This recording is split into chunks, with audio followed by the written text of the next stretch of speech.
Akkam jirtu maatiiwwan chaanaalii baruuftuu har'a kan waliin ilaallu 3.3 solving non-linear equation kan jedhu waliin ilaalla. Egaa xumura viidiyoo kanaatti na waliin tura. Egaa viidiyoo darban keessatti waa'ee linear equationiiti kan nuti ilaalle. Har'a immoo non-linear equationii warreen jedhaman waliin ilaalla jechuudha. Equations involving absolute value. Absolute value gaafa jennu gassirriidha jechuudha. Waa'een gassirrii waan haaraa miti. Kutaa garagadii keessatti barattanii dhuftaniitu jechuudha. Review of absolute value. Kun akkuma argitan asirratti kitaaba keessan irratti illee review isiniin jedhee jira. Keessa deebii isiniin jedhee jira. Maaliif kutaa garagadii keessatti waa'ee gassirrii barattanii waan dhuftaniif jechuudha. In the previous section, you worked with equation having variable x or y that can assume any value, but sometimes it becomes necessary to consider only non-negative values. Manni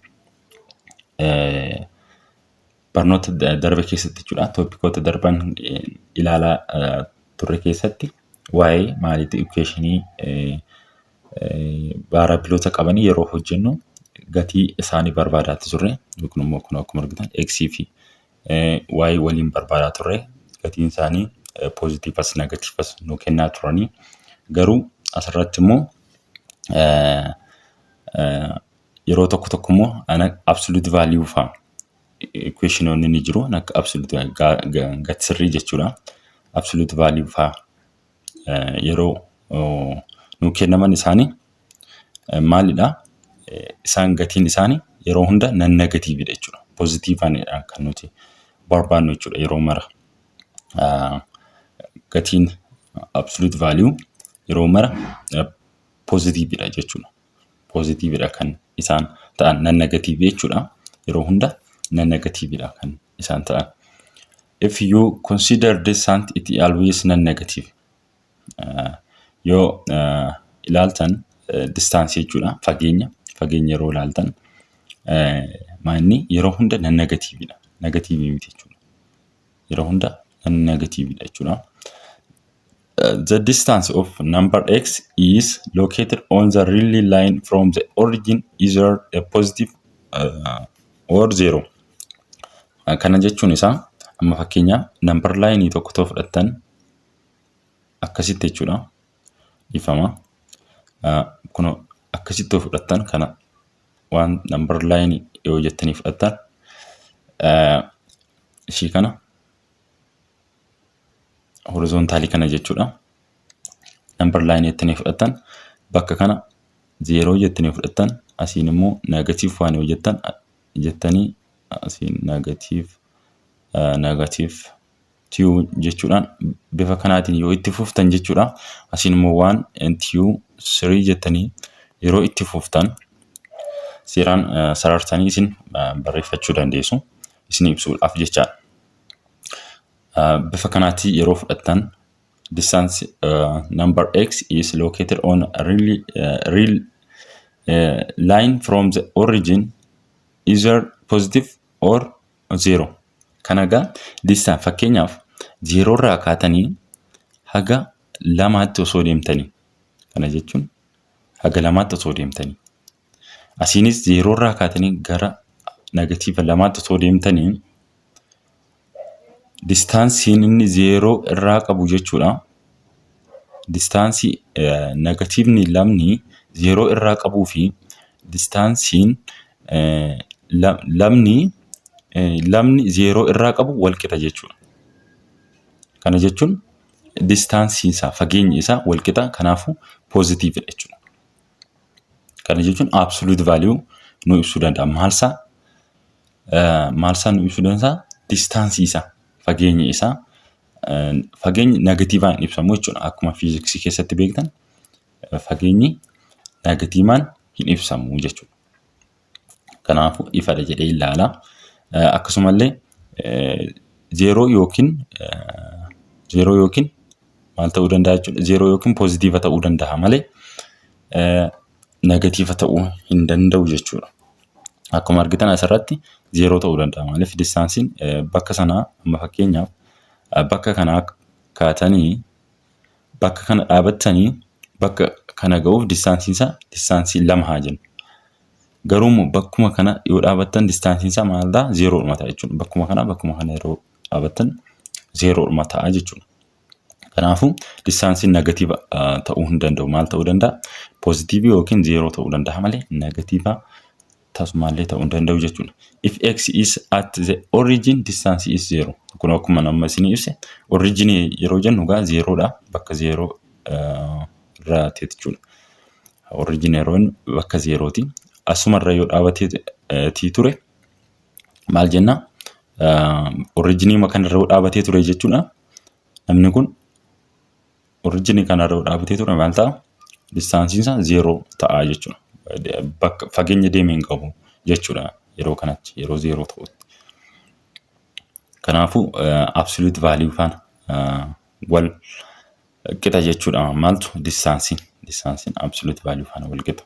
Fakkeenyaaf absolute value negatiiva 2 maal ta'a? Gassirriinsa meeqadha jechuudha? 2. Kan 2 meeqadha jechuudha? 2. Kanaafuu distaansiin 0 irraa gara negatiiva 2 fi 0 irraa gara 2 wal qixa jechuudha. Maal meeqadha? 2 dha. Kanaafuu gassirrii isa ibsa jechuudha. Activity kan haalaallu. Activity 3.3 compare each of the following number in absolute value. Compare waliin godhaadha absolute value dha.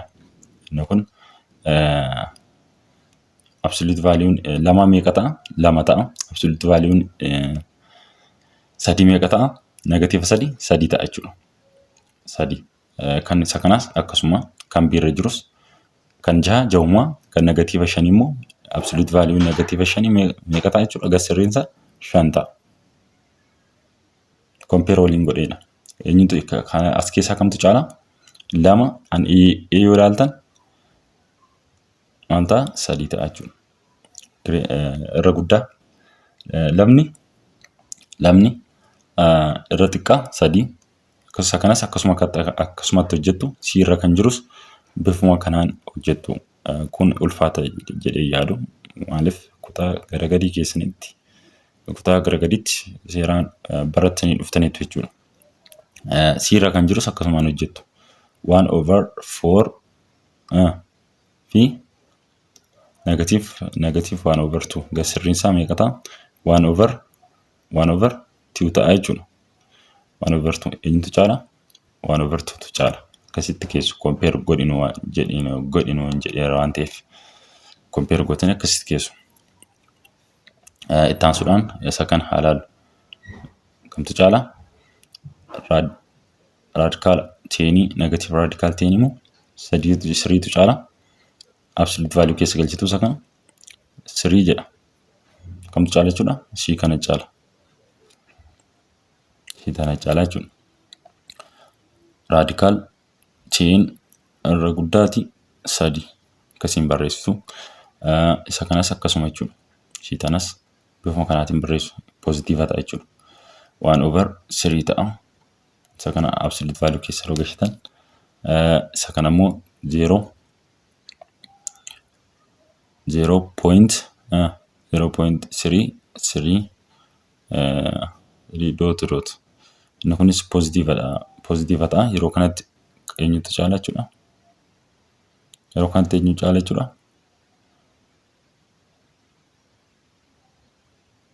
Wal qixa ta'a jechuudha. Maaliif 1/3 wal qixa bifa deesimaaliitii yeroo keessanidha kana. Kan immoo yeroo fraactioniidhaan keessanidha. 0.333 dot. Yoo barbaadan immoo akkamitti kaa'uu dandeessu kana 0.3 jettanii mataa isheerra akkas kaa'uu dandeessu. Maaliif bakka buute jechuudha. Repeater decimal numberii waa'ee kanaa boqonnaa 2 keessatti kan isin barattanii akkasittis kaa'uu dandeessu. 1/3 equal to 0.3 repeated jettanii keessuu dandeessu. Ishii kana mataa isheerra akkasiin kaa'uu dandeessu bifa kanaatiin jechuudha. kana fakkaata activity 3.3 1 isin rakkisu hin fakkaatu. From the unit 2 from unit 2 recall that real number can be represented on a line as follow. Absolute value of 5 is 5. The distance from 5 to 0 is 5 units. Akkuma dura isiniin jedhe isin ibsaa ture asirratti isin ibsee jira. Distansiin absolute value kana akkuma argitan distaansii isaati kan inni nuuf ibsu 0 irraa kaasee haga 5 ga'utti yuunitiin isaa 5dha. Absolute value nuuf ibsuudhaaf jechuudha waa biraa miti. Akkasumallee 0 irraa gara negatiiva 5 yeroo deemu yuunitiin isaa 5 distaansii isaa jechuudha 5 unitidha jechuudha. 5 unity ta'a akkuma argitan kunoo asirratti isin ibsee jira kunoo asirrattis kanaan isin ibsee jira jechuudha. Gara negatiivittis gara poozitiivittis yoo deeme jechuudha. Vaaliዩን negatiiva tun taane distaansiin isaa wal qixa jechuudha. Distaansiin isaa wal qixa. Distaansiin immoo maal bakka nu bu'a? Maal nu ibsa jechuudha? Absolute value nu ibsuu danda'a jechuudha. Maaliif distaansiin 0 yookiin poozitiiva qofa ta'uu danda'a jechuudha. Negatiiva waan ta'uu hin dandeenyeef akkasumallee absolute value'n negatiiva ta'uu hin danda'u.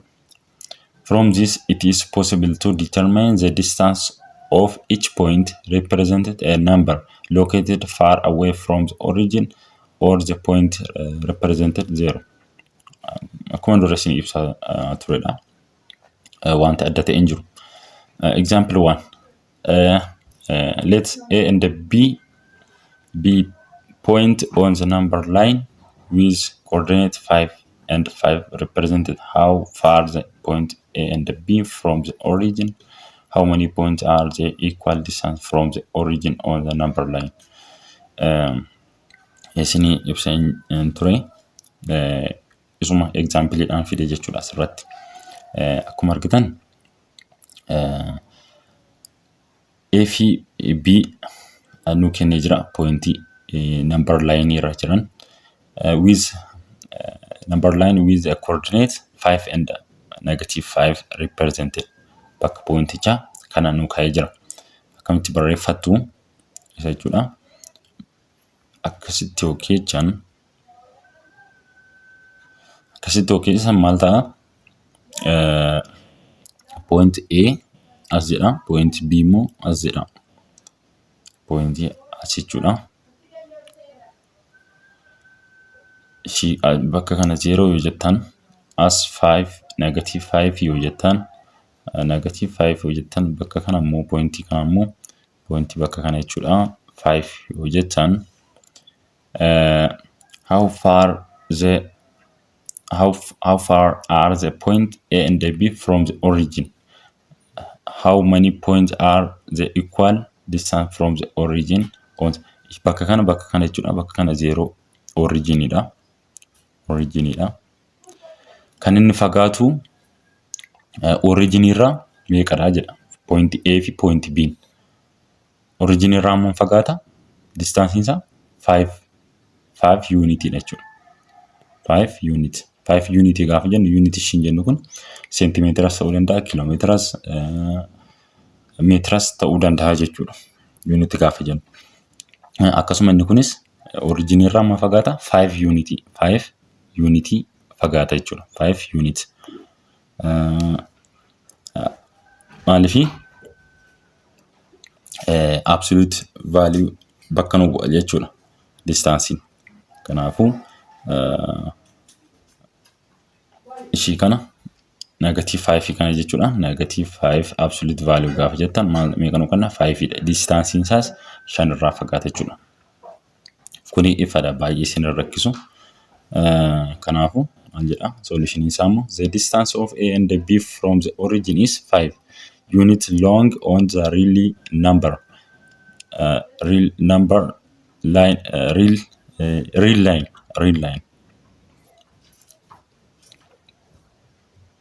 Solution isaa gaafa ilaaltan The distance of A and B from the origin is 5 units long on the real line. Akkuma amma real line irratti sin ibsa bifa sanaan ibsuu dandeessu. Unit isaa distance isaa 5 dha. 5 units sinin jedhee jira gama lamaaniinuu jechuudha. Origin irraa gara B tti jechuudha. There are infinitely many points that are equal distance from the origin on a number line. Kana jechuun saga number line ni jira. Ishii kana fudhattanii ilaaluu dandeessu. Ishii kana kuno ishii kana fudhattanii ilaaluu dandeessu as keessatti nu qabate kana keessatti jechuudha. Bakka kana kaastanii origin irraa kaastanii iddee kamuu deema asii kaasaati hanga kana deema asii origin irraa kaasaati haga kanaas deema. Uftanii naannoo kanas gaha. Uftanii haga kana naannoo kanas gahuu dandeessu. Asiinis akkasuma jechuudha. Distance iddee kamii yoo deemtan wal qixadha jechuudha. Bakka kamuu yoo deemtan distance tokkos lamas sadis afuris haga dhibbaatti yoo deemtan wal qixadha jechuudha. Haga kamuu yoo deemtan kana ibsuu barbaadiiti. Inni asirraa isinitti ibsu kun jechuudha. Asirraa inni ilaaltan kun kana ibsuu barbaadiiti. Nootii yeroo laallu shiitan jechuudha. If Q is a point on a number line with coordinates a real number Q, that the distance of Q from the origin is called the absolute value of Q, is written as absolute value Q. Mine akkuma argitan Q'in pointii number line irra jirtu. Origin irraa kaasee aga Q kana bira geessanitti distance dha jechuudha. Distance dha. If Q is a point on a number line with coordinate really number Q nun jedhee jira. Akkuma argitan asirraa kaasee 0 irraa kaasee aga dhufee Q kana bira ga'utti gasirrii isaati. Maalsa distansiin isaa. Distansiin 0 irraa aga Q bira ga'utti gasirrii Q jechuudha. Maali distansiin isaa. Then the distance of Q from the origin is called absolute value of Q. Akkuma argitan absolute value isaati jechuudha. Yeroo barreessan akkamiin barreessitu? Kuno bifa kanaatiin kan isin barreessitan jechuudha. Maal jedha asitti immoo Q is greater than 0. Q'n greater than 0 dha. Maaliif origin irraa gara kanaatti yeroo deemu absolute value isaa asitti positive yoo ta'e positive waan ta'eef jechuudha. Asitti positive kamiyyuu 0 dha. Irra 0 ni cala waan ta'eef kanaafidha kanas akkasitti ka'ee jechuudha. Ittaansuudhaan immoo asirratti akkuma argitan otoo absolute value keessan hin galin jechuudha. Q'n asitti otoo absolute value keessan galin 0tu caalaanii jechuudha. Kana jechuun akkuma dura isiniif ibse 5 fudhachuu dandeessu. Asiin 5 negative 5 akka Q'tti fudhachuu dandeessu. As originidha. As immoo 5dha. Isa kana asitti akka Q'tti fudhachuu dandeessu. Otoo gasirrii keessan galchi. Otoo gasirrii keessan galchiin maal ta'a? 0tu caala. 0tu caala jechuudha asitti. Kunoo asirratti isin ibsee jira. Bakka kanatti jechuudha. Garuu erga absolute value keessa galchine immoo 0 caalaa jechuudha. 0 caalaa maaltu absolute value Q'n jechuudha. Maaliif asiin 0 irraa gara negativeetti jira. Number line irratti yeroo ibsitan kanani waa'ee number line kana unit 2 keessatti baratanii dhuftaniitu isin rakkisu jechuudha. Kana ibsuu fi jechuudha note shin jettuun ifadhe jedhee yaada. Ifa yoo isin hin taane immoo commentii jalachanaa barreessuu hin dagatina. Example 2 waliin ilaallu. The point represented by number 3 and negative 3 are located on the number line at any equal distance from the origin. Hence, absolute value of 3 equal to negative absolute value equal to 3. Kana maalifi tura isin ibseen ture kun waan ulfaatu miti. wire number line irratti akkamitti distance akkabsinu akkamitti akka locate goon akkamitti akka distance faana wal qixa ta'an absolute value jechuudha. Isa isinii ibseen ture. Example 3 barbaadi jedha maalsa. Find the absolute value of each of the following real number. Absolute value isaati kan isin barbaaddan. Kan absolute value isa barbaaduun isin hin dhibu. Akkasumallee B, C's akkuma argitan solution irra isinii kaa'ee jira. Isin rakkisu jechuudha. Exercise kana waliin ilaallu. Exercise kana yeroo barbaadan absolute value isaa gaafa barbaadan meeqa ta'a? Kun akkuma jirutti 4 ta'a. Inni lammaffaa irraa jechuudha. Inni lamma biira jiru immoo meeqa ta'a? Negative 1/2 jechuun 1/2 dha absolute value isa. 0 immoo 0 dhuma ta'a jechuudha. Distance bakka bu'a absolute value jechuudha. Abrahamti. Solving involving absolute value. Absolute value akkamitti akka solve goon waliin haa ilaallu. Example 1 maal jedha? Solve the equation absolute value of x equal to 4. Kana jechuun yeroo solve gootan x absolute value equal to 4 jechuun x equal to plus or minus 4 dha. Maaliif kana jedhee 4 kun jechuudha. X kun maal akka ta'e hin beeknu yookiin afur ta'uu danda'a yookiin immoo negative 4 ta'uu danda'a. Ifasinii gochuuf jechuudha. Yookiin 4 yookiin negative 4 ta'uu danda'a. Maaliif x fakkeenyaaf negative 4 jennee fudhannu bakka x kana galchine wal qixa meeqa nuu kenna?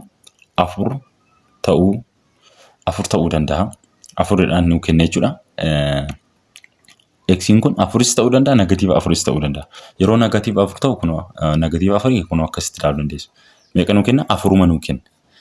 Mee negative 4 immoo fudhannee ilaallu. 4 negative ta'uu taane 4 fudhannee ilaallu. 4 absolute value of 4 equal to 4. X kun jechuudha 4 nuu kenna. X kun 4 nuu kenna. Gatiin ta'uu danda'u. Ta'uu inni danda'u yookiin negative 4 dha yookiin immoo 4 dha. Kan inni 4 nuu kennuu danda'u absolute value keessa galee jechuudha. Kanaaf asitti kan inni akkasitti nuu kaa'e. Yookiin 4 ta'uu danda'a x kun yookiin negative 4 ta'uu danda'a. Garuu gatiin inni nuu kenna 4 nuu kenna jechuudha. 4 nuu kenna. Ittaafuun ifedha jedhee yaada. Property of absolute value. Property isaa kan nuti ilaalu ta'a jechuudha. Property absolute value. For any real number p, absolute value of p equal to negative absolute value. Absolute value of negative p. Kana jechuun wal qixadha jechuudha. Maaliif p for any real number p real number jettanii fudhachuu dandeessu p jechuudha. Lakkoofsa real number kamuu ta'uu danda'a p ni. Absolute value isaa fi negative yoo gootan p sun jechuudha wal qixa ta'uu danda'a. Fakkeenyaaf akkuma example 1 irratti isin fudhate 4 fudhannee ilaallu. 4 p jettanii fudhachuu dandeessu. 4 absolute value of 4 equal to negative absolute value wal qixa ta'a jechuudha. Kana jechuun 4 nu kenna. Itaan sudhaan immoo for any real number p absolute value of p greater than or equal to 0. Kana jechuun p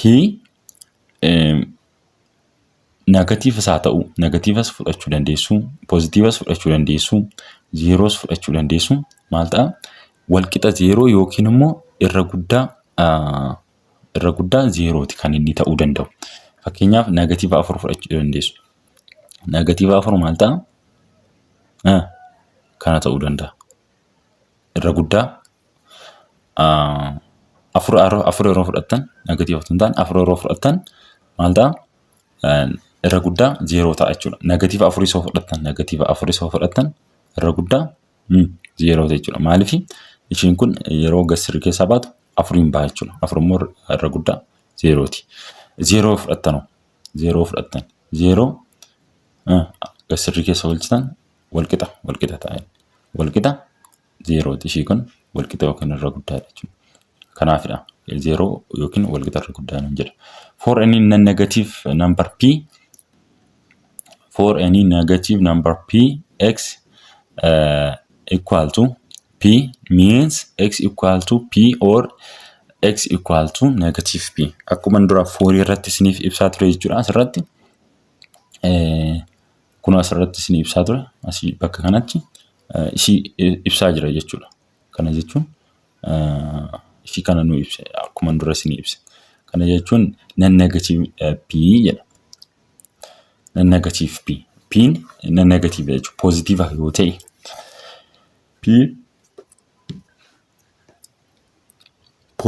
ta'e p positive yoo ta'e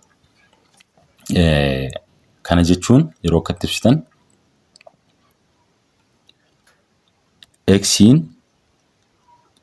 walqixa p jechuun x'n kun yookiin positive x'n kun p nu kennee jira miti.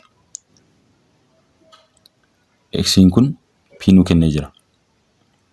Kana jechuun akkuma asirratti ibse p'n 0 ta'uu danda'a yookiin immoo p'n yookiin 0 ta'uu hin taane negatiiva ta'uu danda'a, positiiva ta'uu danda'a.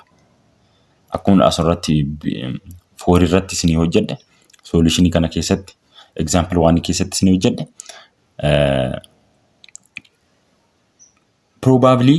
probability meeqa ta'uu danda'a jechuudha. Probably 2 ta'uu danda'a.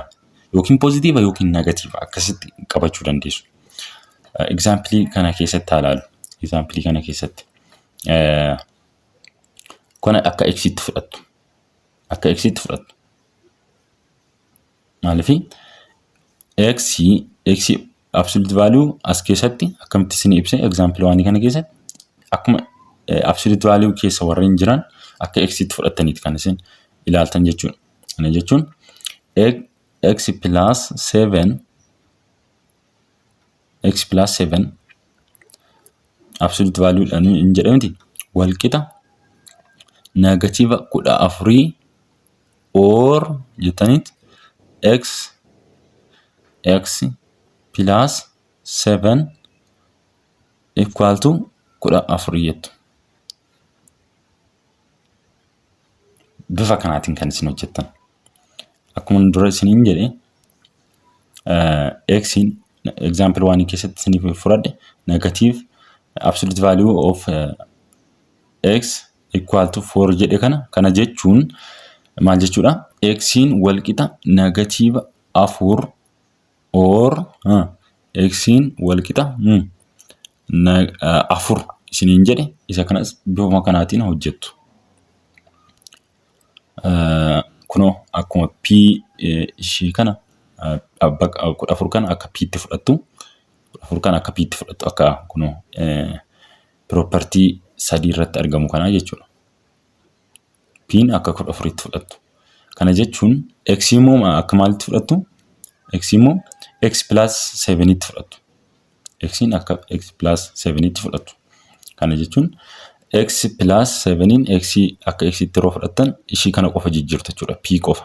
P'n takka negative takka positivean fudhattu. Kana jechuun p'n immoo 14 dha jechuudha. Isa akkasitti fudhatanii hojjettu jechuudha.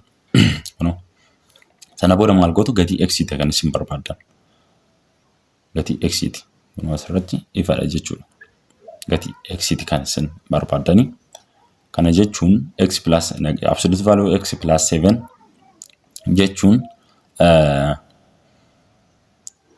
maal gootu equal to 14 erga jettanii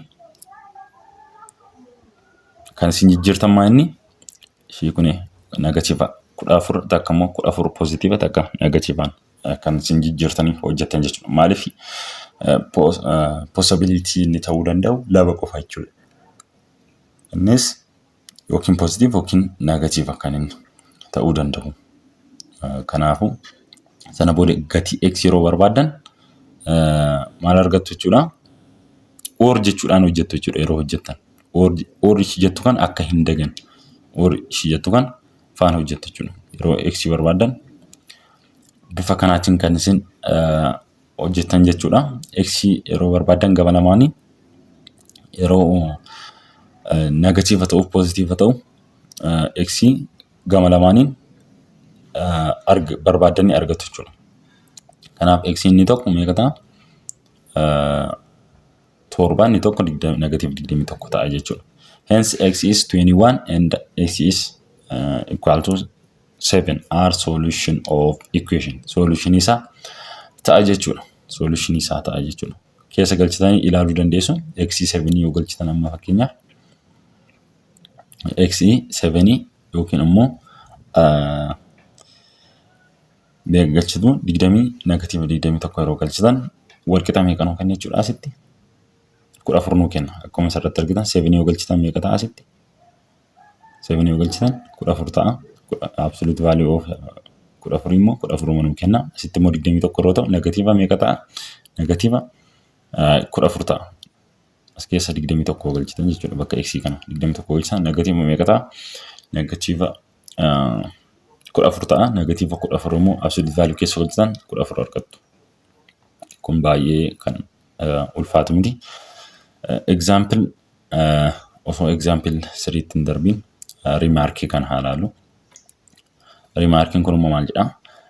An absolute value equation has no solution if the absolute value of expression equal negative number, since absolute value can never be negative. For example, kun no solution jenna jechuudha. Maaliif absolute value keessaa negative aanaan bahuu hin danda'u jechuudha. Maaliif absolute value negative ta'uu hin danda'u. Akkasumallee distaansiin negative ta'uu hin danda'u jechuudha. Negative ta'uu hin danda'u. Yoo absolute value wal qixa negative yoo nuun jedha ta'e equation kamirrattuu no solution jenna jechuudha. No solution jenna jechuudha. Kana no solution example 3 kana no solution jechuu hin dandeenyu. Maaliif wal qixaatiin gamanatti jechuudha. 5 nuun jedhee jira. So negative 5 jedhee jiraate no solution jenna jechuudha. No solution jechuudhaan kan nuti dabarru jechuudha. Example 3 immoo example 3 kana nu kennee jira. Equation ichi kana nu kennee jira. Maal gootu jalqaba irratti akkasii nu kennee jira taanaan ishii tana as dabarfattu. Ishii tana negative 1 kana yeroo as dabarfattu.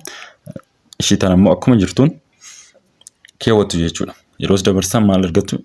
Equation ishii kana argattu. Equation ishii kana immoo maal gootu? Lama afurtu. Ishii kana absolute value kana qobaatan bifachuu jechuudha. Absolute value ishii jettu kana.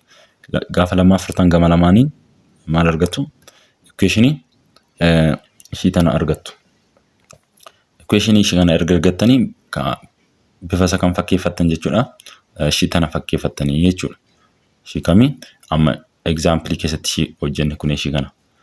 Formii kana fakkeeffattaniitu isa hojjechuun isin hin ulfaatu jechuudha. Ishii kana maal gootu?